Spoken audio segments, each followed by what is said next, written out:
C ಯಾರೇ ಪಾಕಿಸ್ತಾನ ಪರ ಮಾತಾಡಿದ್ರೆ ಅದು ತಪ್ಪು, ಅದು ದೇಶದ್ರೋಹ. ಗೊತ್ತಾಯ್ತಲ್ಲ? ಸಿ ಯಾರೇ ಪಾಕಿಸ್ತಾನ ಪರ ಮಾತಾಡಿದ್ರೆ ಅದು ತಪ್ಪು, ಅದು ದೇಶದ್ರೋಹ. ಗೊತ್ತಾಯ್ತಲ್ಲ? ಸಿ ಯಾರೇ ಪಾಕಿಸ್ತಾನ ಪರ ಮಾತಾಡಿದ್ರೆ ಅದು ತಪ್ಪು, ಅದು ದೇಶದ್ರೋಹ. ಗೊತ್ತಾಯ್ತಲ್ಲ?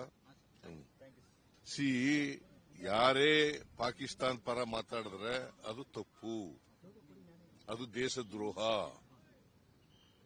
ಗೊತ್ತಾಯ್ತಲ್ಲ? ಸಿ ಯಾರೇ ಪಾಕಿಸ್ತಾನ ಪರ ಮಾತಾಡಿದ್ರೆ ಅದು ತಪ್ಪು, ಅದು ದೇಶದ್ರೋಹ. ಗೊತ್ತಾಯ್ತಲ್ಲ? ಸಿ ಯಾರೇ ಪಾಕಿಸ್ತಾನ ಪರ ಮಾತಾಡಿದ್ರೆ ಅದು ತಪ್ಪು, ಅದು ದೇಶದ್ರೋಹ. ಗೊತ್ತಾಯ್ತಲ್ಲ?